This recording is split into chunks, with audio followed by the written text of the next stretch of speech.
Kilala natin si Ronaldo Valdez bilang isa sa mga pinakamatagal at respetadong aktor sa industriya ng pelikula at telebisyon sa Pilipinas.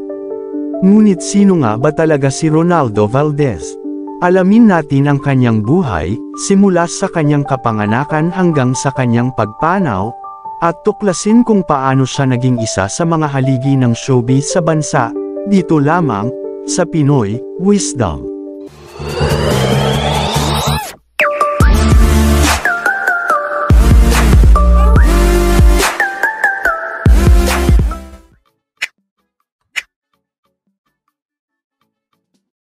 Si Ronaldo Valdez, o Ronald James Gibbs, ay isinilang noong ika-9 ng Nobyembre, 1947 sa Maynila.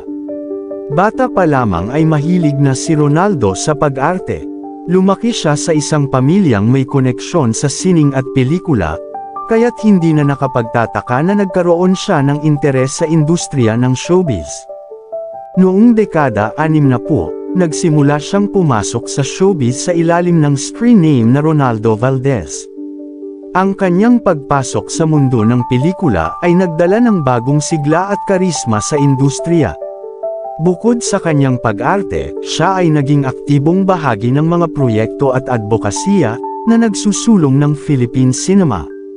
Sa kanyang kabataan, agad siyang nakilala bilang isang matinee idol, at sumikat sa kanyang mga pagganap sa iba't ibang pelikula at teleserye.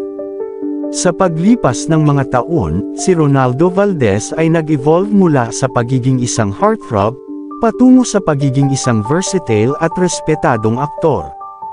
Hindi lamang siya limitado sa mga romantic roles, kundi nagpakitang gilas din siya sa mga dramatiko at seryosong pagganap. Ang kanyang kakayahan sa pag-arte ay napatunayan sa iba't ibang award-giving bodies, kung saan siya ay ilang beses nang ginawaran ng mga parangal. Bukod sa kanyang tagumpay sa pelikula at telebisyon, si Ronaldo Valdez ay kilala rin sa kanyang dedikasyon sa kanyang pamilya. Siya ay ikinasal kay Maria Fe Gibbs at sila ay nagkaroon ng 3 anak, kabilang na ang aktor na si Jano Gibbs. Sa kabila ng kanyang busy schedule sa showbiz, sinikap niyang balansehin ang kanyang oras para sa trabaho at pamilya. Sa kanyang mahigit 5 dekadang karera, napabilang si Ronaldo Valdez sa mga klasikong pelikula at teleserye na hanggang ngayon ay minamahal ng maraming Pilipino. Ilan sa kanyang mga tanyag na proyekto ay ang May Bukas Pa, The Unmarried Wife, at 7 Sundays. Ang kanyang husay sa pagganap ay hindi lamang bumighani sa mga manunood, kundi nagbigay inspirasyon din sa mga kapwa niya aktor. Sa kabila ng kanyang tagumpay, si Ronaldo Valdez ay nanatiling mapagkumbaba at propesyonal.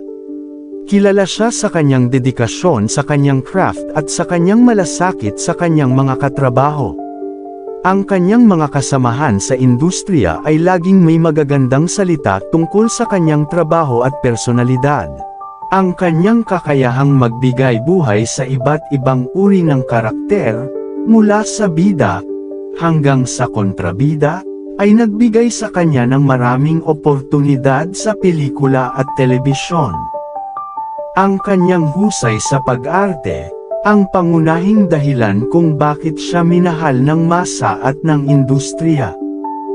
Isa sa mga mahahalagang aspeto ng kanyang tagumpay ay ang kanyang profesionalismo at dedikasyon sa bawat proyektong kanyang tinatanggap. Kilala si Ronaldo Valdez sa kanyang pagsusumikap na pagbutihin ang bawat papel na kanyang ginagampanan, anuman ang genre o uri ng proyekto. Ang kanyang seryosong pagtingin sa kanyang trabaho at ang kanyang pagsusumikap, na laging magbigay ng pinakamahusay na pagganap, ay naging inspirasyon hindi lamang sa kanyang mga kasamahan, kundi pati na rin sa mga mas batang henerasyon ng mga aktor. Bukod sa kanyang talento, si Ronaldo Valdez ay nagpakita rin ng adaptability at open-mindedness sa pagtanggap ng iba't ibang uri ng proyekto. Sa paglipas ng mga taon, nakita siyang umakto sa iba't ibang uri ng genre, mula sa drama, hanggang sa comedy, at kahit sa mga indie films. Ang kanyang karisma at pagiging relatable sa publiko ay isa ring mahalagang dahilan ng kanyang kasikatan. Si Ronaldo Valdez ay nagawang panatilihin ang kanyang koneksyon sa kanyang mga tagahanga, sa kabila ng mga pagbabago sa industriya. Ang kanyang likas na charm, at abilidad na magpatawa, at magpaiyak ng mga manunood, ay nagbigay sa kanya ng isang espesyal na lugar, sa puso ng mga Pilipino. Ito ay nakatulong sa kanya upang manatiling relevant, at mahalaga sa showbiz, sa loob ng maraming dekada. Sa mga huling taon ng kanyang buhay, unti-unting nagretiro si Ronaldo Valdez sa kanyang karera. Bagaman hindi na siya madalas makita sa telebisyon at pelikula, ang kanyang kontribusyon sa industriya ay nananatiling makabuluhan. Noong 2023, si Ronaldo Valdez ay naging usap-usapan muli matapos niyang ipahayag ang kanyang pakikibaka sa isang seryosong karamdaman.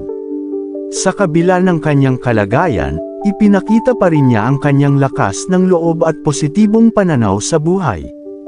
Noong ika-29 ng Mayo, 2023, pumanaw si Ronaldo Valdez sa edad na 75 dahil sa komplikasyon mula sa kanyang sakit. Ang kanyang pagpanaw ay nagdulot ng kalungkutan sa maraming Pilipino, lalo na sa mga tagahanga at kapwa niya sa industriya. Sa kabila ng kanyang mga pagsubok sa kalusugan, nanatiling inspirasyon si Ronaldo Valdez sa marami. Ang kanyang pakikibaka sa sakit ay nagpakita ng kanyang lakas ng loob at determinasyon, na lalo pang nagpatibay sa kanyang imahe bilang isang resilient na individual. Ang kanyang katatagan ay nagsilbing inspirasyon sa marami, lalo na sa mga taong dumaraan din sa kanilang mga personal na pagsubok.